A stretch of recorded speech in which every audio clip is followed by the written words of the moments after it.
3000 سے 4000 کے قریب مذاہب ہیں، بہت سارے مذاہب. اس میں بڑے بڑے مذاہب کی اگر آپ بات کریں تو 10-12 مذاہب ہیں، جس کے اندر ہندو مت ہے، یہودیت ہے، جین مت ہے، سکھ مت ہے، اسلام ہے، اس کے علاوہ جو بدھ مت ہے، کنفیوشس مذہب ہے، ڈاؤ مذہب ہے، پارسی مذہب ہے جس کو زرتشت مذہب بھی کہا جاتا ہے. اس کے علاوہ اور بھی بہت سارے چھوٹے چھوٹے قبائلی مذاہب ہیں، کچھ امریکہ کی قبیلوں کے مذہب ہے، کچھ آسٹریلیا کی قبیلوں کے مذہب ہے. اور ہر مذہب کا یہ دعویٰ ہوتا ہے کہ ہمارا مذہب جو ہے وہ کیا ہے، سچا ہے، ہمارا مذہب جو ہے انسانیت کے لیے فلاح ہے. تو سوال یہ کہ کیسے فلاح ہے؟ اس کے لیے بہت سارے طریقے اختیار کیے جا سکتے ہیں کسی بھی مذہب کو جانچنے کے لیے. ہم جو طریقے اختیار کریں گے وہ یہ کریں گے جس کو کہا جاتا ہے کارٹیزین میتھڈ. اس کو آسان انداز سے سمجھاتا ہوں. مثال کے طور پر اگر ایک ٹوکری کے اندر بہت سارے سیب رکھے ہوئے ہوں اور آپ سے کوئی یہ کہے کہ اس میں سے جو ہے صاف ستھرے جو تازہ سیب ہے وہ نکال لو، اور بہت سارے سیب، تو بجائے اس کے کہ آپ اس میں سے تازہ جو صاف ستھرے سیب ہیں اس کو الگ کریں، آپ کیا کریں جو خراب سیب اس کو الگ کرتے ہیں تو باقی جو بچیں گے وہ صاف ستھرے. تو یہ ایک میتھڈ ہے جو عام طور پر فلسفے میں استعمال کیا جاتا ہے کہ آپ اگر دو چیزوں کو الگ الگ کرنا ہے تو آپ کیا کریں جس میں نقص ہے اس کو آپ الگ کرتے ہیں، باقی چیزوں کو بہت واضح ہوتے ہیں. تو آج جس طریقے سے جس منہج سے ہم ان چیزوں کو آگے لے کر چلیں گے وہی طریقہ ہوگا. اور سب سے پہلی چیز کسی بھی مذہب کے بارے میں کہ وہ حقیقت ہے یا نہیں ہے، ہمیں دیکھنا چاہیے کہ اس مذہب کے اندر تصور خدا کیا ہے. سب سے پہلی بات تو یہ کہ کیا وہ کسی خدا کو مانتا بھی ہے یا نہیں مانتا، کیونکہ آپ کو پتا بہت سارے دنیا میں ایسے مذاہب بھی موجود ہیں جو کہ خدا کو نہیں مانتے، خدا کو نہیں مانتے، وہ کہتے ہیں کہ خدا نہیں، لیکن وہ مذہب ہے اس کے باوجود. بدھ مت میں بہت سارے ایسے فرقے موجود ہیں، جین مت میں بہت سارے ایسے فرقے موجود ہیں. ٹھیک ہے، تو سب سے پہلا سوال تو یہ ہوگا کہ کیا خدا موجود ہے. کیونکہ ہمارا موضوع نہیں ہے تو میں براہ راست اس پر تفصیل سے بات نہیں کروں گا، لیکن ایک جائزہ اجمالی طور پر آپ کے سامنے کچھ چیزیں رکھ دیتا ہوں. اور دوسری جو چیز ہم دیکھیں گے وہ یہ کہ اگر خدا موجود ہے تو پھر اس کا اس مذہب کے اندر کیا تصور ہے، کیا وہ قابل قبول تصور ہے، کیا وہ سادہ لاجیکل منطقی تصور ہے یا نہیں ہے. تو سب سے پہلی اگر ہم بات کریں تو اس کو بڑے سادہ سی مثال سے سمجھ سکتے ہیں کہ جب کبھی مثال کے طور پر آپ ایک دیکھ رہے ہو کہ ایک بچہ جو ہے نا اس کی رسی بندھی ہوئی ہے اور وہ رسی جو جہاز پر لگی ہوئی اور بچہ جو ہے نا جہاز کھینچ رہا ہے، تو کیا آپ اس چیز کو یقین کریں گے کہ بچہ جہاز کھینچ رہا ہے؟ چھوٹا سا بچہ جو بالکل کرالنگ کر رہا ہوتا ہے، کھسک رہا ہوتا ہے، آپ خود بخود اس نتیجے پر پہنچ جائیں گے کہ اس کے پیچھے کوئی فورس ہے، کوئی میکینزم ہے جو جہاز کو چلا رہا ہے. ایسے ہی یا اگر کوئی جادوگر کو آپ دیکھ رہے ہیں جو انسان کو ہوا میں اڑا رہا ہے، یا آپ نے کبھی کوئی جادو میجیشن شو دیکھا ہو انسان پہ 2 ٹکڑے کر کے، تو اس کے لیے آپ کو کسی دلیل کی ضرورت نہیں پڑتی ہے. آپ بالکل منطقی طور پر اس بات کو سمجھ جاتے ہیں کہ اس کے پیچھے کوئی ایسی چھپا ہوا کوئی راز ہے، کوئی ایسی فورس ہے، کوئی طریقے سے استعمال کیا ہے جو ہمیں نظر نہیں آ رہا، لیکن اس کے پیچھے کچھ نہ کچھ بہرحال موجود ہے. تو جب ہم اس کائنات کو دیکھتے ہیں تو ہم بھی سمجھ جاتے ہیں کہ اس کائنات کے پیچھے کوئی نہ کوئی خدا موجود ہے. ایک اور ہم اس کی اگر ہم مثال ہے، اگر آپ پرندوں کو دیکھیں تو آپ کو پتہ ہے پرندے کتنا لمبا سفر کرتے ہیں، یعنی کہ سائبیریا جو روس سے آگے ہے سائبیریا، وہاں سے ہجرت کرتے ہیں اور کئی مہینوں تک ہجرت کر کے کراچی کے ساحلوں تک پہنچتے ہیں. آپ کو اگر یہاں بادر آباد سے مری بھی جانا ہوگا تو آپ گوگل میپ کھول کے بیٹھے ہوئے ہوتے ہیں. ٹھیک ہے، آپ کو اگر کسی دوسرے شہر جانا ہے تو آپ کو جغرافی اچھا ہونا چاہیے، آپ کو پتا ہونا چاہیے اس کا رخ کہاں پر ہے. اور پرندے بغیر کسی ہدایت کے کیسے وہاں پر اس کو کون ہدایت دے رہا ہے. اسی طریقے سے اگر آپ قرآن مجید کا مطالعہ کریں تو قرآن مجید میں بھی اللہ تعالیٰ نے بڑی خوبصورت دلیل دی ہے. اس کو خلاصہ یہ کہ شہد کی مکھیوں کو دیکھیں آپ، انسان نے جب ایک ملٹی وائٹامن کی گولی بنائی تو اس کے پیچھے کتنے کئی 100 سالوں کی تحقیق ہے، یعنی اس کی بیکٹیریا کے اوپر تحقیق کی گئی، جینیٹکس کے اوپر تحقیق کی گئی، بایولوجی کے اندر تحقیق کی گئی، دوائیاں کیسے بنتی ہیں اس کے اوپر تحقیق کی گئی. ہر ایک شعبے کے اندر مختلف تحقیقات کی گئی، تب جا کے نتیجہ نکلا کہ انسان نے ایک ملٹی وٹامن کی جو گولی ہوتی ہے وہ ایجاد کی، وہ بنائی. لیکن شہد کی مکھی یہ سب کچھ خود کر رہی ہے بغیر کسی ہدایت کے. تو یہ کیسے کر رہی ہے؟ یا تو ہم یہ تصور کر لیں کہ شہد کی مکھی نے باقاعدہ کسی یونیورسٹی میں جا کر میڈیکل سائنس کی کوئی ڈگری لی ہے اور اس کے بعد یہ سارے کام کیے، یا پرندوں نے باقاعدہ جغرافیہ کی ڈگری لی اس کے بعد وہ یہ سفر طے کر رہے ہیں. ایسا تو نہیں. تو اللہ تعالیٰ فرماتے کہ جو شہد کی مکھی اس کو وہی کون کرتا ہے؟ اللہ کی ذات کرتا ہے. ٹھیک ہے. تو اس کا مطلب ہے کہ خدا کی ذات تو موجود ہے اس کائنات کے پیچھے. تو لہٰذا ایسے تمام مذاہب لاجیکل سی بات ہے، خدا موجود ہے تو ایسے تمام مذاہب جو کہ خدا کا انکار کرتے ہیں، عیسائی لوگ بدھ مت ہے، جین مت ہے، چارواک مذاہب ہیں اور بھی قسم کے مذاہب ہیں، وہ سب اس طرح سے خارج ہو جاتے ہیں، ایکسکلوڈ ہو جاتے ہیں، نکل جاتے ہیں. وہ سچے نہیں ہو سکتے کیونکہ جو اس کائنات کی بنیادی ترین حقیقت کا انکار کر رہا ہے وہ مطلب تو سچا نہیں ہو سکتا. پہلی بات کیا ہے کہ کسی بھی مذہب کے اندر تصور خدا ہے بھی یا نہیں ہے. اگر تصور خدا کی تو وہ مذہب نہیں ہو سکتا. ٹھیک ہے، پہلی چیز. اب دوسری چیز کیا ہے کہ اگر اس کے اندر تصور خدا موجود ہے تو وہ کیا ہے، کس طرح کا تصور خدا موجود ہے؟ کیا وہ سادہ تصور ہے یا وہ قابل فہم تصور ہے؟ مثال کے طور پر جب آپ عیسائیوں سے پوچھیں کہ آپ کا تصور خدا کیا ہے تو کیا ان کے تصور خدا کے بنیادی عقیدے کو کیا کہا جاتا ہے؟ تثلیث. ٹھیک ہے، انگریزی میں اس کو کہتے ہیں ٹرینیٹی. تثلیث کا کیا مطلب ہے؟ اس کی بہت ساری تعبیرات ہیں. سمپل سا مطلب یہ کہ حضرت عیسیٰ علیہ السلام نوزباللہ خدا ہے. ٹھیک ہے، ایک خدا اور ہے، اور حضرت مریم یا پھر جبرائیل یا پھر روح القدس جو ہے نا وہ سے کوئی خدا ہے. مختلف فرقوں کی مختلف تعبیرات ہیں. وہ یہ کہتے ہیں کہ 3% اشخاص ہیں. حضرت عیسیٰ علیہ السلام اگر ہم ان کے اصطلاحات میں بات کریں، فادر یعنی باپ، سن بیٹا اور روح القدس. ٹھیک ہے، 1 + 1 + 1 = 1. وہ کہتے ہیں 3 نہیں ہے. ہم کہتے ہیں کہ بھائی یہ ایک چائے کا کپ ہے، دوسرا چائے کا کپ ہے، یہ 2 کپ ہے. ٹھیک ہے، وہ کہتے ہیں کہ نہیں بھائی 1 + 1 + 1 = 2 1 ہے، 3 نہیں ہے. لاجیکل کانسیپٹ ہے. ٹھیک ہے، یعنی ایک دفعہ میں اپنے اسٹوڈنٹ کے ساتھ بیٹھا ہوا تھا، وہ چرچ کے پادری ہے. میں نے اس سے کہا، اس سے پوچھا کہ بھائی ایسا لاجیکل کیوں ہے یہ عقیدہ؟ وہ کہتے ہیں کہ ایک مسٹری ہے. یہ کسی ہمارا عقیدہ جو ہے نا ایک ایسا عقیدہ ہے، اللہ نے اللہ ہی لفظ استعمال کرتے ہیں وہ بھی اللہ نے چاہا کہ انسان غیب کے اوپر یقین رکھے اور ایسا عقیدہ رکھے کہ بس یسوع پر ایمان لے آئے اور بس وہ یقین رکھ لے، بھلے اس کی سمجھ میں آئے یا نہ آئے. وہ متشابہات میں ڈالتے ہیں. اچھا، ہمارے یہاں اگر آپ دیکھیں تو متشابہات فروعات کے اندر چلے جاتے ہیں. بنیادی ایمان کا حصہ نہیں متشابہات. اس نے مثال بھی دی مجھے کہ آپ کے یہاں بھی جو دیکھیں نا وحدت الوجود ہے، وحدت الشہود کے تصورات ہیں، کوئی کلام بیٹھنے اختلافات ہیں. میں نے کہا وہ ہمارا بنیادی عقیدہ نہیں ہے، یہ ہمارے بنیادی عقائد کا حصہ نہیں ہے. ہم سب مانتے ہیں کہ اللہ موجود ہے، ایک ہے. ٹھیک ہے، اس کے بعد جو جتنی مباحث ہیں اس کے اندر اختلافات آ جاتے ہیں. لیکن آپ کا تو بنیادی عقیدہ ہی تثلیث کا عقیدہ ہے، اور ایسا عقیدہ جو بالکل ناقابل فہم، جو بنیادی ریاضی کے خلاف ہے. اس نے کہا کہ دیکھیں ایک ترکون ہوتا ہے نا، ٹرائنگل ہوتا ہے، تو وہ ایک ہوتا ہے لیکن 3 ہوتا ہے نا. میں نے کہا بھائی ہوتا تو ٹرائنگل ہی ہے نا، آپ اس کو خط مستقیم تو نہیں کہہ سکتے، آپ اس کو سیدھی لکیر تو نہیں کہہ سکتے کہ ایک ہوتی تو وہ بھی 3 لکیر ہے جس سے ایک مل کر ہوتا ہے. تو یہ عجیب و غریب قسم کے تصورات اس کے اندر موجود ہیں. تو کسی بھی مذہب کے اندر اگر کوئی عقیدہ ایسا عقیدہ ہے جو ناقابل فہم ہے تو ہم اس کو کیسے مانیں گے؟ اب اگر آپ بائبل کا مطالعہ کریں تو بائبل کے اندر جو عیسائیوں کی جو بنیادی کتاب ہے اناجیل اربع جس کو ہم کہتے ہیں، اور اس کا کچھ اور بھی حصہ ہے، اس کے اندر حضرت عیسیٰ علیہ السلام اس کے عقیدے کے مطابق آپ کو بتا رہا ہوں کہ حضرت عیسیٰ علیہ السلام نے گاسپل آف میتھیو یعنی کہ انجیل متی باب نمبر 26 اور آیت یعنی ترجمہ number 39 gospel of Matthew chapter 36 verse number 39. اس کے لیے بات دیکھی بھی کہ جب حضرت عیسیٰ علیہ السلام کو صلیب پر چڑھایا گیا تو انہوں نے دعا کی حضرت اللہ تعالیٰ سے. اب سوال یہ کہ اگر وہ خود خدا تھے تو پھر دعا کس سے کی؟ اس کی بات ہے، اگر وہ خود خدا ہے تو دعا کس سے کرتے ہیں؟ پھر آپ پڑھیں gospel of John chapter number 7 verse number 16.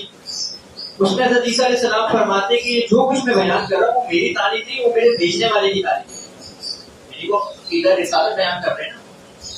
تو اگر وہ خود خدا ہے تو اس کو بھیجا کس نے؟ یعنی کہ وہ یہ کہہ رہے ہیں کہ میں اپنے آپ کو ہی بھیجنے والا ہوں. یہ کسی عجیب و غریب لاجیکل بات ہے. آپ یسایہ کی پوری کتاب پڑھ لیں، یہ عہد نامہ قدیم کا حصہ ہے جس میں حضرت عیسیٰ علیہ السلام یہودیوں کے مطابق یعنی جو مسیح آئے گا اس کی پیشن گوئی ہے، عیسائیوں کے مطابق حضرت عیسیٰ علیہ السلام کی جو آمد ثانی ہے اس کی پیشن گوئی ہے، اور مسلمانوں کی جو محققین ان کے مطابق نبی کریم صلی اللہ علیہ وسلم کی پیشن گوئی ہے اور بعض پیشن گوئی ہے اس میں حضرت عیسیٰ علیہ السلام کی. تو وہ کہتے ہیں کہ وہاں پر جگہ جگہ ایک الفاظ ایک فکر استعمال کیا گیا کہ خدا کا خادم آئے گا. خدا کا خادم آئے گا. تو اگر حضرت عیسیٰ علیہ السلام خود خدا ہے تو خدا کا خادم کیسے ہو گئے؟ کیا وہ اپنے ہی خادم ہے؟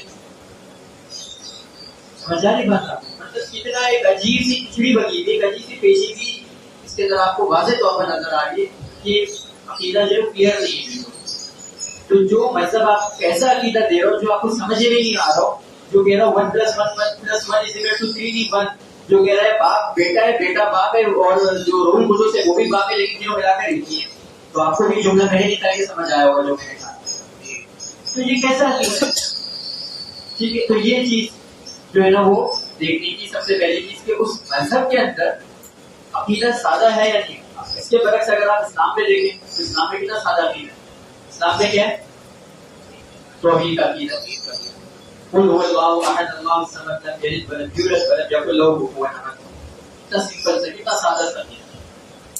پھر خدا کی صفات بھی، خدا ایک تو خدا کا تصور ہے نا، اور یہ کہ پھر خدا کیسا ہے اس کے بارے میں بھی اگر آپ دیکھیں.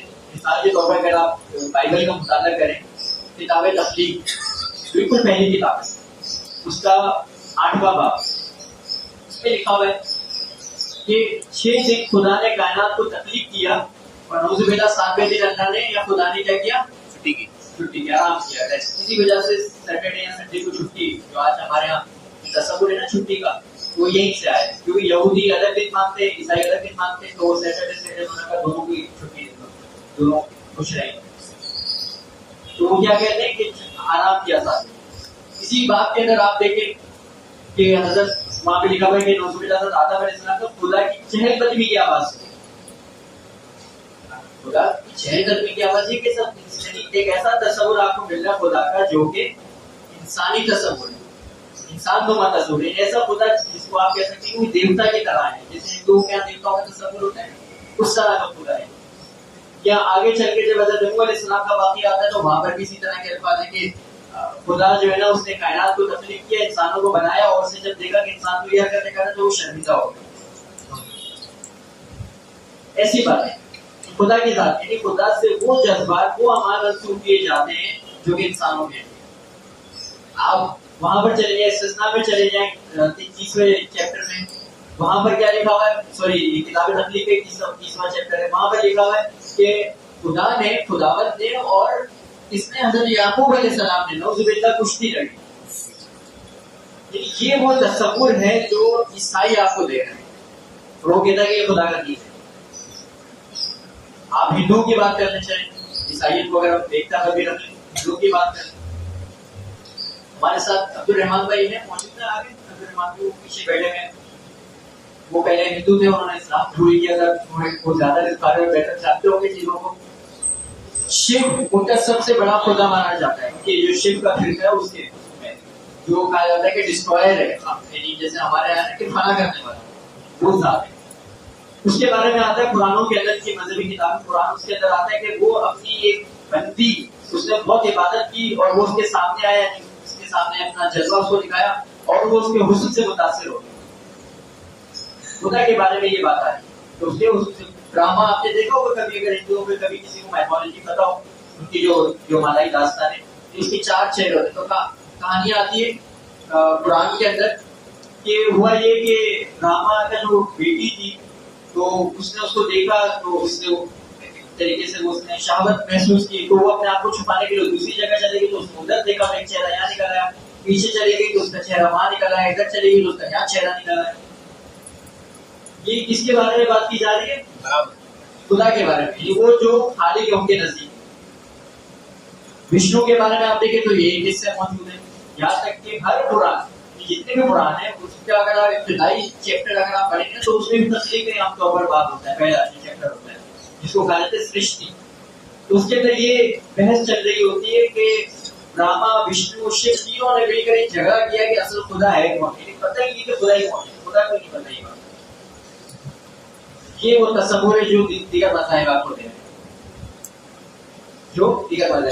بدھ مت کی اگر آپ بات کر لیں تو واقعہ آتا ہے کہ گوتم بدھ سے کسی نے پوچھا کہ کیا خدا موجود ہے؟ انہوں نے کہا کیا تم خدا کو مانتے ہو؟ انہوں نے کہا میں نہیں مانتا. انہوں نے کہا ہاں خدا موجود ہے.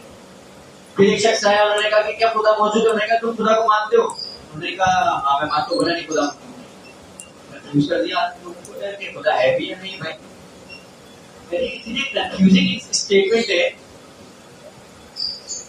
کہ آپ کوئی بھی ایک عقل سری کرنے والا انسان جب ان مذاہب کا مطالعہ کرتا ہے تو اس نتیجے پر پہنچے گا کہ یار یہ چیزیں ہمیں نہیں سمجھ آتی. بالکل آپس میں متضاد، آپس میں کانٹرڈکشن ہے، آپس میں اور خلاف عقل، خلاف طبیعت، یعنی انسان کے مزاجی خلاف خوش قسم کی باتیں. ہندوؤں کے اندر اتنی خوش قسم کی باتیں آپ کو مل جائیں گی کہ باقاعدہ اس کے اوپر آرٹیکلس جو ہے تفصیل سے لکھے گئے. اور اس کے مقابلے میں اگر آپ اسلام کو دیکھیں، اسلام میں کیا ہے؟ خدا کی ذات کیا ہے؟ سبحان، پاک ذات، پاکیزہ ذات، ہر قسم کی عیب سے پاک ہے. سورہ جو اخلاص ہے اگر آپ اس کو بھی پڑھ لیں، باقی پورے قرآن کو آپ ایک طرف رکھیں، صرف سورہ اخلاص کو اگر آپ دیکھ لیں تو کتنا واضح، کتنا جامع، کتنا کلیئر کانسیپٹ ہے کہ اللہ کی ذات ایک ہی، کل اللہ، اللہ کی ذات ایک ہی، اللہ بے نیاز ہے، اللہ سمجھ، لم یلد ولم یولد، اس کی ذات سے کوئی پیدا ہوا ہی نہیں ہے، نہ وہ کسی سے پیدا ہوا ہے. مطلب یہ لوگ وہ انکمپیریبل ہے، اس میں کوئی مثال ہی نہیں ہے، اس کو آپ اسے تقابل کر ہی نہیں سکتے. کوئی جھگڑا کوئی کسی سے ہو نہیں سکتا، اس کا کوئی جھگڑا اس طرح کی کوئی بات ہی نہیں ہو سکتی کہ آپ کہیں گے یہ خدا ہے یا نہیں، اس کو اس سے لڑائی بھی، ایسا کچھ بھی نہیں. سمپل سا کانسیپٹ. تو یہ اسلام کی سب سے پہلی خصوصیت ہے کہ اسلام کے جتنے بھی عقیدے، یہ تو میں نے آپ کو خدا کی مثال دی نا، آپ فرشتوں کا عقیدہ دیکھ لیں، آپ باقی عقائد جتنے بھی عقیدے سب کے اندر آپ کو ایک چیز واضح طور پر محسوس ہوگی، وہ سادگی. باقی مذاہب کے اندر آپ کو سادگی نہیں ملی، خوبصورتی نہیں ملی. ایک کسی سے میں بات کر رہا تھا، ہمارے ایک جاننے والے، تو وہ کہنے لگے کہ اسلام کو دین ہے، کوئی سائنٹسٹ ہونا، کوئی بہت زیادہ عقل پرست ہونا تو وہ کسی کو بات سکتا ہے. یہ کیسا دین؟ بالکل سمجھنے کے 2+2=4 کی طرح کلیئر، ہر چیز کو کھول کھول کر واضح طور پر بیان کر دیا. اور جہاں انسان کی طبیعت میں اختلاف ہو سکتا ہے وہاں اختلاف ہو سکتا ہے. تو اسلام میں کیا ہے؟ توحید. اچھا، وہ توحید وہ عقیدہ جو کہ مطلب آپ کہہ سکتے ہیں کہ تمام مذاہب کا، یہ بھی اسلام کی خصوصیت ہے کہ اسلام میں دعویٰ کرتا ہے کہ یہ جو تعلیم دی گئی ہے یہ وہ تعلیم نہیں ہے جو کوئی نئی تعلیم دے دی. آپ علیہ السلام نے جب اپنی نبوت پیش کی تو یہ نہیں کہا کہ کوئی نیا دین لے کر آئے. آدم علیہ السلام سے ایک چلتا ہوا ہے. اب اس کی چھوٹی سی مثال ہے، آج بھی ہندو کی کتابوں کے اندر توحید کا تصور یعنی بالکل مبہم سا موجود ہے کہ وہ بھی کیا بھی توحید کا تصور موجود ہے کہ ایک خدا موجود ہے، کہیں نہ کہیں آپ کو مل جائے گا. اسی طرح باقی مذاہب میں بھی مل جائے گا. آپ یہودیوں کی کتاب پڑھ لیں، بلکہ اس کو چھوٹا سا ایک اس کا تسلسل دیکھیں، بڑا خوبصورت سا تسلسل ہے. آج سے تقریباً سمجھ لیں کہ کتنے 2500 اور 1500 کتنے ہو گئے، یہ لگ بھگ 4000 سال پہلے حضرت موسیٰ علیہ السلام گزرے. 1500 قبل مسیح کا لگ بھگ ایک زمانہ ہے. حضرت موسیٰ علیہ السلام سے منسوب کتاب ہے استثنا. اس کے اندر حضرت موسیٰ علیہ السلام سے منسوب ہے، یعنی ان کا جملہ ہے کہ سنو بنی اسرائیل، شمع اسرائیل، ایڈونائی الوہائی، کہ تمہارا رب کون ہے؟ وہ اللہ ہے. ایڈونائی الہ، تمہارا رب کیا ہے؟ وہ ایک ہی ہے. الہ احد کوئی کہا جاتا ہے عبرانی میں. پھر یہی چیز یعنی تقریباً 1500 سال کے بعد جب حضرت عیسیٰ علیہ السلام تشریف لائے تو یہودیوں کا ایک گروپ تھا، وہ حضرت عیسیٰ علیہ السلام کے پاس آئے. یہ بردست میں یہ واقعہ بیان ہوا ہے. یہودیوں کا ایک گروپ حضرت عیسیٰ علیہ السلام کے پاس آیا اور کہا کہ آپ کی سب سے اہم ترین تعلیم کیا ہے؟ تو آپ علیہ السلام نے وہی الفاظ دہرائے مطابق انجیل کے جو حضرت موسیٰ علیہ السلام نے دہرائے تھے، شمع اسرائیل، ایڈونائی الوہائی، ایڈونائی الہ. سنو بنی اسرائیل، ایڈونائی الوہائی کیا ہے؟ تمہارا رب کون ہے؟ اللہ ہے. اور ایڈونائی الہ، تمہارا رب کیا ہے؟ وہ ایک ہی ہے. سب سے اہم ترین تعلیم توحید کی تعلیم. پھر یہی باقی آپ دیکھیں کہ تقریباً 500-550 سال کے بعد واقعہ نجران آپ کو یاد ہوگا، سورہ اخلاص میں جو شان نزول بیان کیا جاتا ہے کہ یہودیوں کا ایک گروہ حضرت عیسیٰ کا آپ علیہ السلام کی خدمت میں آیا اور انہوں نے کہا کہ بتاؤ آپ کا رب کیسا ہے؟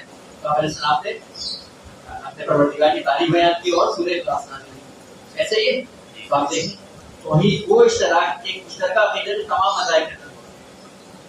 لیکن اسلام کی خوبصورتی یہ ہے کہ اسلام نے اس چیز کو کیا کیا ہوا ہے؟ محفوظ کیا ہوا ہے. اسلام کی بڑی اچھی بات ہے، آپ دیکھیں گے کہ باقی مذاہب کا دعویٰ کرتے ہیں. یعنی ایک ہندو بھی آپ سے یہ نہیں کہے گا کہ میں انسانیت کے خلاف ہوں. کوئی ہندو ہی کہے گا کہ ہمارا مذہب انسانیت کے خلاف ہے. کوئی عیسائی کہے گا ہمارا مذہب انسانیت کے خلاف ہے، یا کوئی یہودی کہے گا؟ نہیں کہے گا. ایک طرف ہوتا ہے دعویٰ، ایک طرف ہوتا ہے اس کی حقیقت. ہندو کہے گا کہ ہمارا مذہب انسانیت کا مذہب ہے، لیکن اس کے بعد کیا آ جائے گا؟ ذات پات کا پورا نظام آ جائے گا کہ یہ شودر ہے، یہ شتریہ ہے، یہ براہمن ہے، یہ ویش ہے، یعنی کہ جو جو ذات ہے نا چھوٹ زیادہ ہوتی کا جو عقیدہ ہے موجود ہے. ایک طرف یہ دعویٰ کہ انسانیت اور دوسری طرف یہ تعلیم. ایک طرف یہ دعویٰ کہ ہمارا دین پاکیزہ دین ہے اور دوسری طرف یہ دعویٰ کہ بھائی اگر ایک عورت کو اولاد نہیں ہو رہی تو اپنے دیور کے ساتھ بھی ہم تشتری کر کے اولاد حاصل کر سکتی ہے. کیا پورا یوگ کا پورا سسٹم موجود ہے, یعنی پورا نظام موجود ہے. ایک طرف یہ کہ ہمارا مذہب حضرت انصاف کا مذہب ہو, دوسری طرف یہ کہ اگر کوئی شدھ نیچلی ذات والا مقدس کلمات یعنی ان کے جو مقدس کلمات ہیں ان کی جو مقدس کتابیں اس کے الفاظ بھی سن لے تو اس کے کانوں کے اندر سیدھا ذات ہو. اگر وہ برہمن اونچی ذات والے کے ساتھ بھی بیٹھ جائے تو اس کے جو ہے نا سب کچھ کاٹ پیٹ کے جو ہے نا اس کو شہر سے نکال دو. ایک طرف وہ دعویٰ ہے اور اس کی طرف حقیقت کچھ اور. تو اسلام کی خاصیت یہ کہ اسلام کا جو دعویٰ ہے وہی حقیقت ہے اس کے اندر, جسے دعویٰ نہیں. اسلام اگر کہتا ہے کہ چوری روکتا ہے اسلام تو اسلام واقعہ اس کی سزائیں بھی بیان کرتا ہے اور اس کو روکنے کے سارے طریقے بھی بتاتا ہے. اسلام کہتا ہے کہ زنا حرام ہے تو اسلام اس کے راستے بھی بتاتا ہے کہ کس طریقے سے معاشرے کے اندر زنا کی حوصلہ شکنی کی جائے.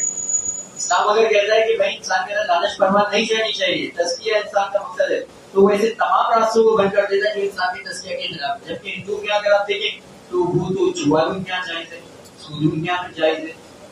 اکثریت کی اگر بات کریں موجودہ صورت کی اگر بات کریں, عیسائیت کی بات کریں تو اس کے یہاں تو شریعت ہی نہیں ہے. عیسائیوں کے یہاں تو شریعت ہی نہیں ہے نا. وہ تو یہ کہتے ہیں کہ حضرت عیسیٰ علیہ السلام آئے تھے, وہ اسی لیے آئے تھے کہ تاکہ ہم پر شریعت کو ختم کر دیا جائے. شریعت تو ہم پر ایک بوجھ تھا جو ہم پر لاگو کر دیا گیا تھا پیچھے سے, اور اب ہم پر حضرت عیسیٰ علیہ السلام کی وجہ سے ختم کر دیا. لیکن ان کا یہ عقیدہ ہے. تو یہ چیزیں آپ کو اسلام کے اندر ملیں گی کہ جو دعویٰ ہے ویسی حقیقت آپ کو سامنے نظر آئے گی. اور جو اہم ترین بات آپ دیکھیں کسی بھی عیسائی سے آپ پوچھیں کہ بھائی آپ اپنی زندگی میں کس شخصیت کی تعلیمات پر عمل کرنا چاہتے ہیں, وہ کیا کہے گا آپ سے, کس کا نام لے گا؟ عیسیٰ علیہ السلام. آپ اس سے پھر اگلا سوال یا کسی ہندو سے پوچھیں کہ بھائی آپ کس کی تعلیم پر عمل کرنا چاہتے ہیں, وہ کہے گا میں کرشنا بلرام کی, جس کو بھی مانتا ہے ہم مانتے, جس کو بھی وہ مانتا ہے اس کی بولے گا اس کی تعلیم پر عمل کرنا چاہتا ہوں. آپ گوتم بدھ کے پیروکار سے پوچھیں پھر آپ کس کی تعلیم پر عمل کرنا چاہتے ہو, گوتم بدھ کی تعلیم پر عمل کرنا چاہتے. اب ان سے آپ اگلا سوال پوچھیں کیا ان کی تعلیم آپ کے پاس 100% محفوظ ہے؟ کیا آپ یہ جو کتاب میرے سامنے لے کر آئے ہیں کہ یہ جو انجیل ہے کہ آپ کہتے ہیں کہ حضرت عیسیٰ علیہ السلام کا کلام ہے, کیا آپ اس دعوے پہ 100% سچے ہیں؟ اس کا جواب اس کے پاس نہیں, کسی بھی مذہب والے کے پاس نہیں. پورے یعنی میں آپ کو بڑی ایک یقین کے ساتھ اور بڑی دیانتداری کے ساتھ اور ذمہ داری کے ساتھ آپ کو یہ بات کہہ رہا ہوں, پوری دنیا میں جتنے بھی مذاہب ہوں سب مذاہب میں صرف اسلام کو واحد دین ہے جس کی تعلیمات کے بارے میں یہ صرف مسلمان نہیں غیر مسلم بھی اس بارے میں 100% یقین کے ساتھ یہ بات کہہ سکتے ہیں کہ وہ دین آج جو قرآن ہمارے پاس موجود ہے وہی قرآن ہے جو محمد صلی اللہ علیہ وسلم آج سے 1400 سال پہلے اس امت کو دے کر گئے. آپ باقی مذاہب کا حال دیکھ لیں, بدھ مت کی جو مقدس کتاب ہے وہ 19ویں صدی سے پہلے تو چھپی بھی نہیں. باقی تو ہم چھوڑ دیتے, وہ سینہ چلتی آ رہی. آپ ہندو کی کتابیں دیکھ لیں, سب سے پرانا نسخہ ہے اس وقت دنیا میں سب سے جو پرانا مذہب بظاہر اگر ہم بات کر رہے ہیں, ویسے جو دیکھا جائے تو اسلام سب سے پرانا مذہب ہے, لیکن ایک ایگزسٹنگ جو موجودہ کتاب کی صورت میں اگر آپ بات کریں تو سب سے پرانا مذہب ہندو مت سمجھا جاتا ہے. تقریباً حضرت عیسیٰ علیہ السلام سے بھی 4000 سال پرانا مذہب ہے. ویسے تو ان کے مطابق تو لاکھوں سال پرانا ہے, لیکن ہم جنرل لکھتے ہیں 4000 سال پرانا. لیکن آپ ان کی کتابوں کا جو سب سے پرانا نسخہ بھی دیکھ لیں تو 14ویں سے 17ویں صدی تک آپ کو ملے گا, اور وہ نہیں ملے گا جو آج ہمارے نسخہ. یہ معاملہ عیسائیوں کا معاملہ یہ سب میں نے گورنمنٹ بھی بنائی تھی اپنی تفسیر سے بائبل کا. جان مل ایک وہ بندہ جو کہ آکسفورڈ کے چرچ کے اندر چیپلن تھا, یعنی ایک بڑا ایک عہدے کا مالک تھا وہ, اور پروفیسر بھی تھا وہاں. اس نے ایک کتاب لکھی نووے نیو ٹیسٹیمنٹ, گریک لینگویج میں سے کتاب ہے. اور اس کتاب میں اس کا جو موضوع تھا اس کتاب کا وہ یہ تھا کہ جو مختلف نسخے ہیں انجیل کے, اس کے سامنے تقریباً 100-200 کے قریب نسخے, تو اس سے زیادہ نسخے نہیں تھے, بہت چند نسخے نہیں. 18ویں صدی کی میں آپ کو بات بتا رہا ہوں, 17ویں سے 18ویں صدی کے درمیان. اس کے بعد جب اس نے کتاب لکھی تحقیق کرنے کے بعد اس نے بتایا کہ نسخوں کے اندر کم سے کم 30,000 اختلافات ہیں. کتنے؟ 30,000 اختلافات. اور اس میں جو اہم ترین بھی اختلافات ہیں جس سے بالکل معنی عقیدہ سب کچھ بدل جاتا ہے، ان کی تعداد بھی 4,000. یہ اس نے 17ویں صدی میں 18ویں صدی کے درمیان کی بات کر رہا ہوں. اور آج ہمارے پاس تقریباً بہت سارے نسخے موجود ہیں بائبل کے. اور اگر آپ گوگل کر لیں، یہ ایسی بات ہے بالکل کھلی کتاب کی بات کری بات ہے. آپ گوگل کر لیں کہ بائبل کے کتنے نسخے اختلافات تو آپ کو ملیں گے. کم سے کم جو اہم ترین اختلافات ہیں نا وہ ہیں 2 لاکھ. اہم ترین جو اختلافات ہیں وہ کتنے؟ 2 لاکھ اختلافات. عیسائیوں کا جو بنیادی عقیدہ ہے کیا ہے؟ ٹرینیٹی ہے نا. ٹرینیٹی جس ورس کے اوپر، جس فکرے کے اوپر استعمال ہے، یعنی جہاں سے وہ اپنا عقیدہ اخذ کرتے ہیں، اس کو کہا جاتا ہے جوہنائی کوما. کیا کہا جاتا ہے؟ جوہنائی کوما. یہ یوحنا کے خطوط کا بالکل پہلا سمجھے ابتدائی جو 5 فکرے جو ہے نا جملے وہ ہے. اس کے بارے میں تقریباً 240 کے قریب جو ہے نا وہ اسکالرس، بڑے بڑے اسکالرس بیٹھے، تمام مقالے میں فکر کے، ایک مطلب میں فکر کرنے عیسائی کے تمام مقالے میں فکر کے، اور انہوں نے فیصلہ سنا ہے کہ یہ بائبل کا حصہ ہی ہے. وہ پرانے جتنے بھی نسخے اس کے اندر یہ موجود ہی نہیں. بلکہ آپ یہ حوالوں کی باتیں آپ کو یاد نہ بھی ہو، تحقیقی باتیں آپ کو یاد نہ بھی ہو، ایک سمپل سی آپ ایک بات یاد رکھیں. کسی عیسائی سے پوچھیں کہ حضرت عیسیٰ علیہ السلام کی زبان کیا تھی، تو آپ کو بتائے گا ان کی زبان کیا تھی؟ سامی. اول تو بولے گا پتہ ہی نہیں تھی. سامی کیٹیگری ایک نصف زبانوں کی. ساری زبانوں میں سے کون سی زبان تھی؟ تو اول تو بولے گا پتہ نہیں، اور جو بولے گا پتہ ہے تو اس زبان کا نام لے گا آرامی زبان. ایرامک جس کو کہا ہے آرامی زبان. اب آپ اس سے پوچھیں کہ سب سے پرانا جو نسخہ تمہارے پاس موجود ہے بائبل کا وہ کون سا ہے؟ وہ بولے گا گریک کہتا ہے، جس میں یونانی زبان کہتا ہے. سوال یہ کہ اصل تو کتاب ہی نہیں. حضرت عیسیٰ علیہ السلام کون سی زبان بول رہے ہیں؟ آرامی. اس سے جو نقل کرنے والے وہ کس میں نقل کیا؟ آرامی میں. اس سے نقل کرنے والوں نے کس سے نقل کیا؟ عبرانی میں. اس سے نقل کرنے والوں نے کس سے نقل کیا؟ گریک، یونانی میں. وہ ہمارے پاس نسخے موجود ہیں. اب پتہ ہے اصل کتاب محفوظ بھی ہوگی محفوظ نہیں ہو سکتے. پورے کے پورے چیپٹرز غائب ہوتے ہیں بعض اوقات. آپ 2 جو نا نسخے دیکھ لیں. ایک دفعہ چرچ میں وزٹ کر گئے اپنے اسٹوڈنٹس کو، مطالعہ جان کا جو شعبہ ہے ہمارا اس میں لے کر گیا. بڑا دلچسپ واقعہ ہوا. میں بچوں کو لے کر گیا اور میں نے بچوں کو کہا ہوا تھا کہ آپ لوگ جو ہے نا، میں کوئی بھی وہ اسلام پر اعتراض کرتے ہیں یا اگر آپ کو اپنے مذہب کی دلیل بتائیں گے تو اس وقت آپ کو کاؤنٹر نہیں کروں گا وہاں پر. اس کی وجہ یہ کہ میں چاہتا ہوں کہ آپ لوگ پھر اس کا نقطۂ نظر سنیں، سمجھیں کہ کیا ہے، پھر میں آپ کو بتاؤں گا کتنا کمزور ہے. اور میں نے 2 منٹ کے اندر ان کو بتا دیا کیسے. انہوں نے کہا کہ بچوں نے سوال پوچھے کہ آپ کی کتابیں بائبل ہے وہ تو بالکل الگ الگ ہیں اور سب کے اندر اختلافات ہیں. سب کو لگا بچوں کو لگا پتہ ہی نہیں ہوا. میں نے کہا کہاں اختلاف؟ کوئی اختلاف نہیں. آپ ثابت کر دو کہ اختلاف ہے. کوئی اختلاف نہیں. پھر انہوں نے بائبل سے ایک بس پڑھ کے سنایا کہ خدا کی بات کبھی بھی نہیں کر سکتے. اچھا وہ جو جملہ تھا وہ تھا قیامت کے بارے میں، کہ خدا کی جو بات ہے کہ جو ہونے والی جو بات ہے کہ قیامت ہے وہ نہیں کر سکتے. لیکن اس کو انہوں نے کس معنوں میں لے لی؟ الفاظ کے معنوں میں لے لی. ٹھیک ہے. میں خاموش رہ کے بیٹھا ہوں. پہلے ساری باتوں انہوں نے جتنی بھی دلیلیں دینی تھی انہوں نے دے دی. انہوں نے کہا ساری دنیا میں بائبل ایک جیسی. میں نے کہا ہمارا نیکسٹ وزٹ کہاں پر؟ انہوں نے کہا چرچ کی لائبریری. میں نے کہا بس میں یہی تھا. اب لائبریری میں ہم گئے. میں نے 2 بائبل اٹھائی، ایک نیو انٹرنیشنل ورژن اور ایک کنگ جیمز ورژن. میں نے ایک بچی کو کھڑا کیا. میں نے کہا وہ گاسپل آف جان کی چیپٹر نمبر 11 کی ورس نمبر 10 پڑھنا ذرا. اس نے پڑھی. میں نے کہا آگے پڑھو. پہلے میں نے پڑھا. پہلے میں نے 10ویں ورس پڑھی، اس نے بھی 10ویں پڑھی. میں نے 11ویں پڑھی. میں نے کہا 11ویں پڑھو. سر اس میں تو ہے ہی نہیں. سر اس میں تو ہے یہ تو میں نے کہا ہو سکتا ہے 20 منٹ ہو گیا ہوگا، کسی اور آگے چلتے ہیں، مارک پہ چلتے ہیں. وہاں پر میں نے اس کو ایک حوالہ دیا. میں نے کہا یہ پڑھو. اس نے پڑھا. پہلے میں نے پڑھا. میں نے کہا پڑھا. اس نے پڑھا. پھر میں نے ورس پڑھی. میں نے کہا آپ پڑھو. سر اس میں تو ہے ہی نہیں. میں نے کہا یہ ہے حقیقت بائبل کی. آپ کہہ رہے کہ اختلاف نہیں ہے، آپ کہہ رہے کہ تحریف نہیں ہے. تو یہ تحریف کی تو یہ کیا ہے؟ آپ قرآن کو کوئی نسخہ اٹھانے کے ایسا آپ کو ملے گا کہ کوئی اس کے اندر کوئی پوری صورت ہی نہیں ہے. ایسا تو نہیں. تو یہ دنیا کے باقی مذاہب کی کتابوں کا حال. فارسیوں کا بھی انہوں نے بھی بہت بعد میں جا کر اپنی کتابوں کو ڈسکور کیا.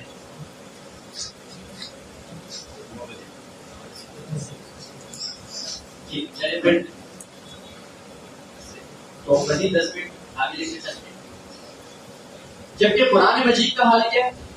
جس سے میں نے آپ کو بتایا کہ مسلمان نہیں انسائکلوپیڈیا بریٹینیکا اٹھا کر دیکھنا، غیر مسلموں کی تحریر اٹھا کر آپ دیکھ لیں، ایک بڑی دلچسپ اس میں ریسرچ ہوئی تھی جنگ عظیم جب دوم ہوئی تھی سیکنڈ ورلڈ وار، اس وقت جرمنی کا ایک ادارہ ہے میونک یونیورسٹی نام اس کا، وہاں پر انسٹیٹیوٹ آف قرآن فار شرق کے نام سے ایک ادارہ ہے، وہاں پر انہوں نے کیا کیا جب یہ چیزیں سامنے آنے لگی نا بائبل کے حوالے سے کیا، بائبل کے اندر جتنے اختلافات ہیں لاکھوں اختلافات ہیں، تو انہوں نے کہا کہ اب قرآن کو بھی جمع کرتے ہیں تو تاکہ وہاں کی جو اختلافات ہیں ان کو پتہ چلے، تو انہوں نے کیا کیا پوری دنیا سے مختلف جو پرانے نسخے تھے وہ نسخے حاصل کیے، کچھ کی فوٹو کاپیز حاصل کی، اس کو کمپیئر کیا، تقابل کیا، ساری چیزیں کی، تقریباً 42,000 نسخے، کتنے 42,000 نسخے قرآن کے مختلف جمع کیے، اس لیے سے کہ قرآن کو تحریر شدہ کتاب ثابت کیا جائے۔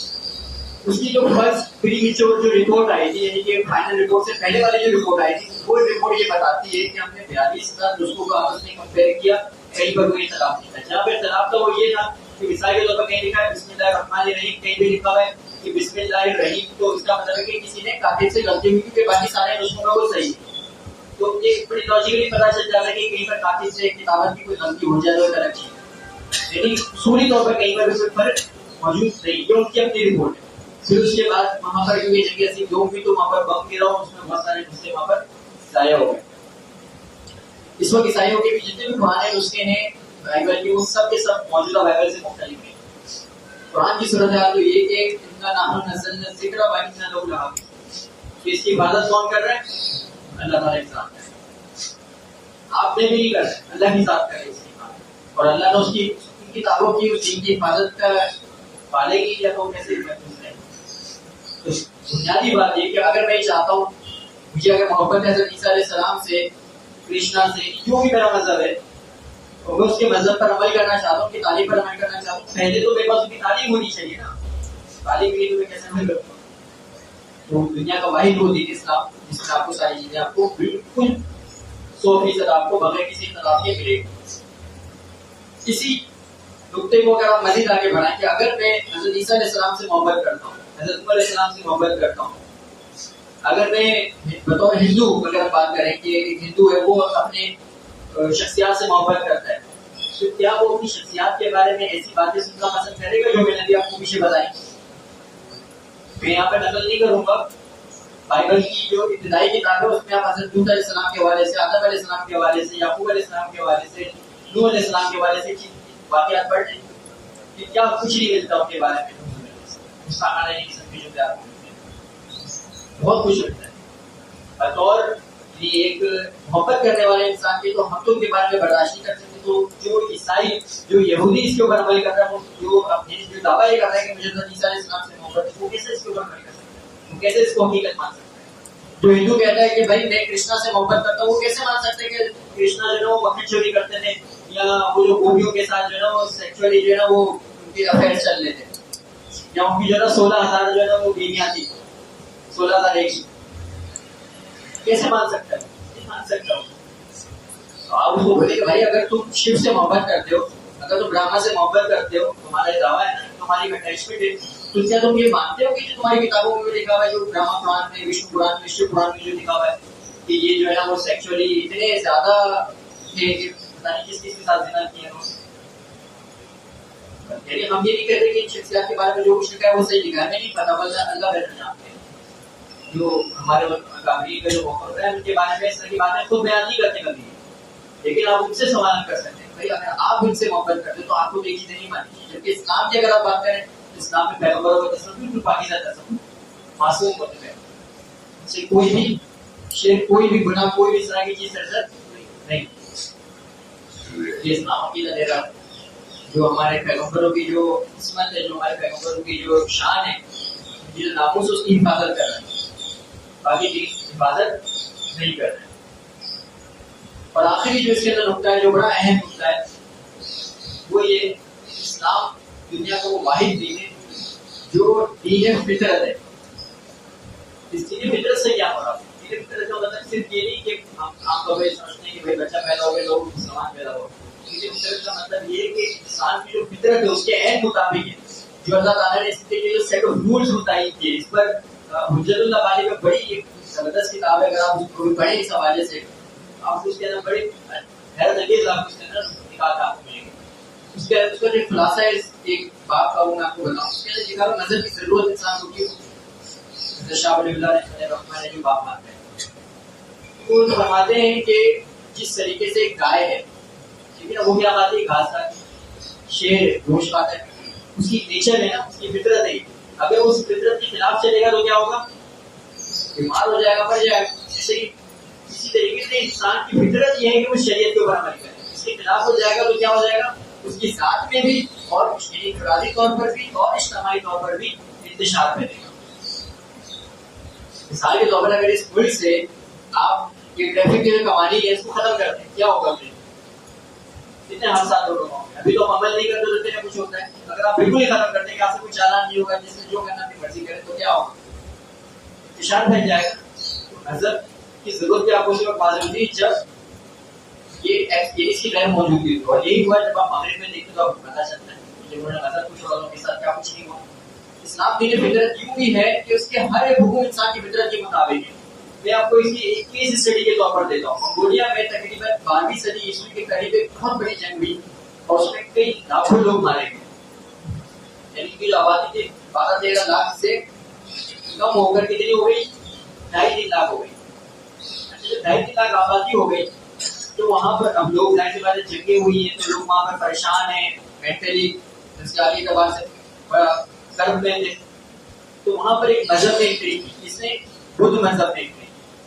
بدھ مت مطلب بدھ مت ایک ایسا مذہب ہے جو کہ پورا ایک نفسیاتی اس کا ایک پورا سسٹم ہے, نفسیات سے ملتا جلتا مطلب. تو وہاں پر لوگوں کو میڈیٹیشن کروایا گیا اور انہوں نے بڑا اچھا سکون محسوس کیا. اب ان کے لیے بڑا سمجھیں کہ دوا ایک نشے کے طور پر ان کو مل گیا کہ ہاں ہم جو پریشان تھے ایک اذیت میں تھے ذہنی طور پر جو بے سکونی تھی اس کا تو سکون مل گیا. لیکن ہوا یہ کہ جب انہوں نے اس مذہب پر عمل کرنے کی کوشش کی تو آدھے سے زیادہ لوگ کیا بن گئے, راہب بن گئے, بھکشو بن گئے. بھکشو بن گئے. اب بھکشو ان کے یہاں آئیڈیل یعنی کہ بہترین زندگی احسن حکم یہ کہ آپ کیا کریں, شادی نہیں کریں, آپ اپنی نسل نہیں چلائیں, آپ اپنے اس جنسی معاملات سے دور رہیں. تو جو آبادی 2.5 لاکھ تھی وہ اس پر 1 لاکھ کے اوپر آ گئی. پھر وہاں کی حکومت نے باقاعدہ پالیسیز بنائی کہ بھائی اگر آپ شادی کرو گے, زیادہ بچے پیدا کرو گے تو ہم آپ کو باقاعدہ گھر بھی دیں گے, دوسری شادی کرو دوسرا گھر دیں گے. لیکن میرے نالج کے مطابق ابھی بھی واپس سنتے ہیں ایسے ہی. چائنا میں لوگ کچھ عرصہ پہلے ایسی صورتحال ہو چکی تھی. تو کیا ہوا کہ اس مذہب نے کیا کیا, فطرت کے خلاف انسان کو لگایا. عیسائیت کیا کہتی ہے کہ آپ جو ہے نا اگر آپ نے دین پر زیادہ عمل کرنا ہے, اچھے ایسے انداز سے عمل کرنا ہے تو آپ کیسے کریں گے, آپ پوری دنیا کو چھوڑ دیں اور آپ بالکل ڈیووٹ ہو جائیں. یعنی کہ خاتون ہے وہ کیا بن جائے گی, نن بن جائے گی. سے مراد کیا ہوتا ہے, وہ جو آپ نے دیکھا ہوگا پورے اسلام کے اندر چرچز کے اندر ہوتی ہے, کیتھولک جو چرچ ہوتا ہے اس کے اندر ہوتی ہے. یا پادری ہوگا تو وہ بھی شادی نہیں کرے گا. اور جب انسان کی فطرت کے تقاضے روکیں گے تو پھر کیا ہوگا, وہی جو چرچز کے اندر ہوا ہے اس کی داستان آپ سن سکتے ہیں, مطلب کتابوں میں لکھی ہوئی ہے. کیا کیا, فطرت کے خلاف کام کیا, فطرت سے بغاوت کی. جب کبھی فطرت سے بغاوت ہوگی وہ جو ایسا مذہب جو فطرت سے بغاوت پر یعنی انحصار کرتا ہو یا ڈیپینڈ کرتا ہو تو وہ خدا کا نہیں ہو سکتا. اسلام کے معنوں میں بھی دین فطرت ہے کہ اس کا ہر ایک حکم ایسا حکم ہے جو انسان کی فطرت کے عین مطابق ہے. بڑا مشہور واقعہ جس کا خلاصہ میں آپ کو بتاؤں, نبی کریم صلی اللہ علیہ وسلم کے پاس کچھ لوگ آئے صحابہ کرام میں. ایک نے کہا کہ میں جو ہے ساری زندگی روزے رکھوں گا, ایک نے کہا میں شادی نہیں کروں گا, ایک نے کہا کہ میں عبادت کرتا رہوں. صحابہ علیہ السلام نے اس کی تائید کی یا اس کی ڈانٹا کیا نا, آپ نے کہا کہ تم کیا مجھ سے زیادہ تک پر. تو اسلام فطرت کے مطابق ہے اور یہ چیز آپ کو کسی بھی مذہب میں نہیں ملے. آپ ہندو سے پوچھیں گے نا کہ بھائی آئیڈیل کیا, تو بولے گا کہ آئیڈیل یہ کہ آپ سنیاس لے لو, آپ یہ ساری دنیا کو چھوڑ کر جنگلوں میں چلے جاؤ, شادی بیاہ یہ سب کچھ کو چھوڑو. اور اسلام وہ دین ہے وہ جو کہتا ہے کہ آپ دنیا کے اندر رہو, دنیا پر عمل کرو, دین کی حدود کے اندر رہتے ہوئے اللہ کی بنائی ہوئی زینتوں سے نفرت کرو, لیکن حدود کے اندر رہتے. تو یہ ایک بنیادی کچھ نکات تھے جو امید ہے کہ بات آپ کو سمجھ آ گئی ہوگی. بنیادی باتیں وقت میں یہاں کے سامنے رکھی. اگر کوئی سوال ہے تو آپ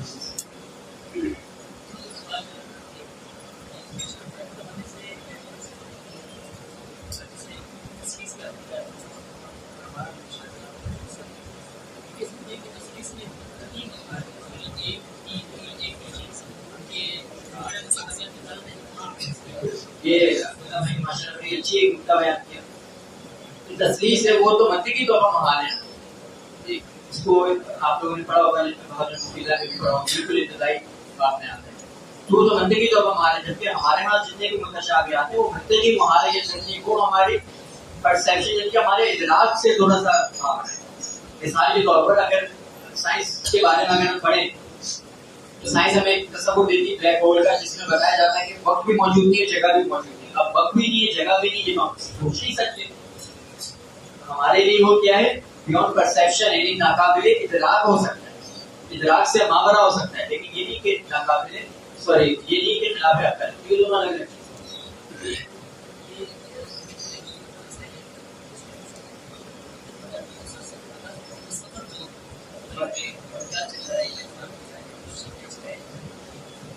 عیسائیوں کے جو ہے نا بنیادی طور پر دو بڑے فرقے, ویسے ان کے بہت سارے فرقے, بڑے فرقوں کی اگر میں بات کروں تو دو بڑے فرقے ہیں. ایک کیتھولک ہے اور دوسرا پروٹسٹنٹ ہے. کیتھولک وہ ہے جو کہ ان کا ماننا ہے کہ حضرت عیسیٰ علیہ السلام سے ہمارے اوپر جو سلسلہ چلتا ہوا آ رہا ہے وہ پطرس تک چلا, پطرس کے بعد جو ہے نا وہ بالکل پوپ چلے, جو عیسائیوں کا آج تک پوپ کا جو سلسلہ چلتا ہوا آ رہا ہے. تو وہ وہاں پر ایک ویٹیکن سٹی کے نام سے ایک ریاست ہے, وہاں پر ایک بہت بڑا چرچ ہے اور اس کی اپنی ریاست ہے, اپنا آئین سب کچھ کا اپنا ہی ہے. اور وہ کیا سمجھا جاتا ہے, حضرت عیسیٰ علیہ السلام پہ قائم مقام سمجھا جاتا ہے. جبکہ یہ سلسلہ چلتا رہا ہے, بہت بعد میں جا کر یہ قرون وسطیٰ کے زمانے میں جو ایک مارٹن لوتھر جو تھا, اس نے ایک بغاوت کی تحریک شروع کی, جدت پسندی کی تحریک شروع کی عیسائیت کے اندر, اور وہ پروٹیسٹنٹ کہہ رہا ہے. پروٹیسٹ کا مطلب کیا ہوتا ہے, مزاحمت کرنا, مخالفت کرنا, مذمت کرنا, ٹھیک ہے, مظاہرہ کرنا. تو اس نے کیا کہ اس سے بغاوت کیا کی پورے سسٹم کے خلاف. کیوں کی تھی, کیونکہ اس وقت جو پوپ کا جو نظام تھا وہ یہی تھا, حضرت اللہ کی وہاں پر چلتی تھی, جنسی جرائم وہاں پر تھے, پیسے لے لے کر جو ہے لوگوں کو جنت کی سرٹیفکیٹ دیے جا رہے تھے کہ آپ کے گناہ بخش دیے گئے, اس طرح کے معاملات ہو رہے تھے. تو انہوں نے وہاں پر بغاوت اختیار کی اور اپنا ایک الگ فرقہ بنایا جو کہ اقلیت پر عقل پرستی کے اوپر مبنی ہے. اور بائبل کی بھی اگر آپ بات کریں نا تو پروٹیسٹنٹ کی بائبل مختصر ہے اور جو کیتھولک کی بائبل ہوتی ہے وہ زیادہ ہے. اس میں 150 کے قریب کتاب ہے, اس میں کم کتاب. عبادات کا تصور اتنا مختلف نہیں, تقریباً سیم, اس سے اتنا سا فرق اس کے اندر ہے کہ جیسے میں نے آپ کو بتایا کہ جو ہیلتھ کا جو کانسیپٹ ہے وہ تھوڑا سا پروٹیسٹنٹ کے یہاں نہیں ہے, وہ کیتھولک کے یہاں ہے. اور جو لباس ہے نا جو پوپ کا, وہ ان کے یہاں موجود ہے. اگر آپ کیتھولک کو دیکھیں نا, کیتھولک کے اندر جو رومن قدیم مشرکانہ جو مذہب تھا اس کے اثرات آپ کو زیادہ ملیں گے, جبکہ پروٹیسٹنٹ کو اگر آپ دیکھیں گے نا تو اس کے اندر آپ کو ایسی چیزیں کم ملیں گی, کیونکہ انسان کی فطرت شرک سے تھوڑی بیزاری اختیار کرتے تو جتنا ہو سکا اس سے بیزار ہوئے, باقی انہوں نے لے کر چلے, کیونکہ عقیدے کو نہیں چھوڑ سکتے. اس سوال ان کا جواب کا کیا خلاصہ ہوگا کہ آپ اسلام پر کیوں عمل کرتے ہیں, اس کا واضح اور اجمالی جواب کیا ہے. اس پر تو پورا سیکشن گزر چکا ہے, لیکن ویسے میں آپ کو اس کا ایک جواب دوں. یعنی اگر آپ سے کوئی پوچھتا ہے why do you believe in Islam, تو آپ اس کا جواب دے سکتے ہیں بیکاز آف پروفیٹ محمد صلی اللہ علیہ وسلم. نبی کریم صلی اللہ علیہ وسلم کی ذات کی وجہ سے اس پر ذاتی طور پر جو اسلام میں سب, یہ تو ہم نے اپنی باتیں کی نا, بڑی تحقیقی لیکچر ہم نے باتیں کی. ذاتی طور پر جو پیغمبر اسلام حضرت محمد صلی اللہ علیہ وسلم کی نبوت کی سب سے بڑی دلیل جو مجھے لگتی ہے نا, وہ کی سیرت ہے. نبی کریم صلی اللہ علیہ وسلم کی سیرت میں کس موقع پر آپ علیہ السلام نے کیا رویہ اختیار کیا, اور آپ ایک عام انسان کے حیثیت سے سوچ کر دیکھیں تو آپ کو لگے گا وہ رویہ ایک عام انسان اختیار نہیں کر سکتا, پیغمبر ہی اختیار کر سکتا. یعنی سب آپ اسی ایک مثال آپ دیکھ رہے ہیں کہ جب وہ فتح مکہ آپ علیہ السلام نے جو اعلان معافی کا جو اعلان کیا, ایک عام آدمی یہ کام نہیں کر سکتے, پیغمبر ہی کر سکتا ہے. یہ جو سیرت کا یہ جو پہلو ہے یہ سب سے بڑی دلیل ہے. اچھا, دوسرا ایک سوال ہے, یہودیوں میں زائنسٹ کون سا فرقہ اور اس کے عقائد کیا ہے؟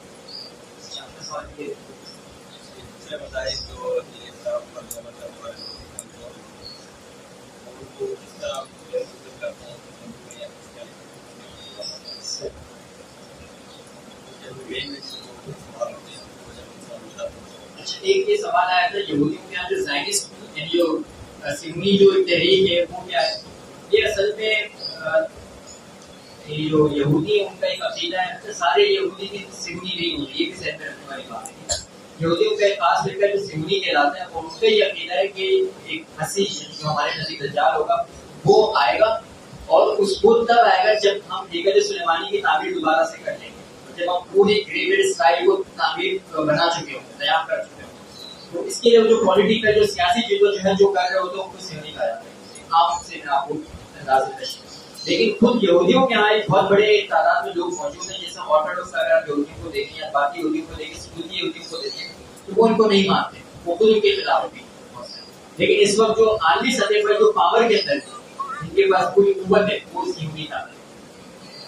ایک سوال ایک اگر اچھا تھا کہ کس طریقے سے غیر مسلم جو ہے نا وہ آپ کو جو ہے اسلام سے ورزن کرتا ہے اور اپنے مذہب کی طرف حامی کرتا ہے.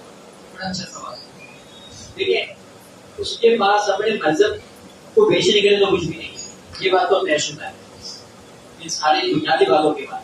اب وہ کیا کرے گا, اب وہ یہ کرے گا کہ وہ آپ کو یہ بولے گا کہ اسلام میں جو عمومی طور پر اعتراضات کیے جاتے ہیں بڑے مشہور سے اعتراضات ہیں, اس پر آپ نے پڑھا بھی ہوگا کہ بھائی لانڈری کا تصور ہے, غلامی کا تصور ہے, شادیوں کا, اس طرح کی جو یہ چیزیں وہ آپ کے سامنے لے کر آئیں گے. یا پھر اس وقت یعنی آج کے جدید دور کی اگر ہم بات کریں, خاص طور پر جو قریشی ہے وہ ایک ہی چیز لے کر آئیں گے, وہ ہے دہشت گردی. لیکن اس مذہب جو دہشت گردی بناتا ہے, اسلام سب سے بڑا جو ہے دہشت گردی مذہب ہے, وہ آپ کو اس سے اپنا آپ کو پسند کریں گے. اس سے جواب ہم اپنے اندر سے دے سکتے ہیں, پورا پڑھ کے دے سکتے ہیں. وہ تو ڈیپینڈ کرتا ہے کہ آپ جو سوال پہ ڈیپینڈ کرتے ہیں اس سے کیا سوال پوچھنا.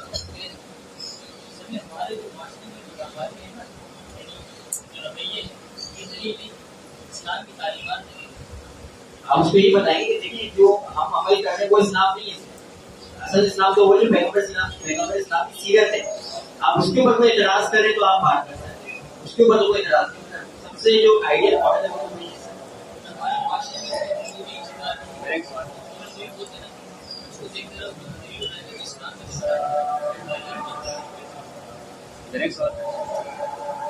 سوال کہ یہ سے پہلے یہ عیسائیت تھی, یہ ہمارا مطلب ہے کہ اس کا ریاست پر ایک تسلط تھا. تسلط کے بعد جا کر اس میں زوال آیا. تو یہ جو 1000 سالہ تاریخ ہے جس میں عیسائیت نے رول ادا کیا ہے اور وہ بھی پوری ریاست کو چلا رہی تھی.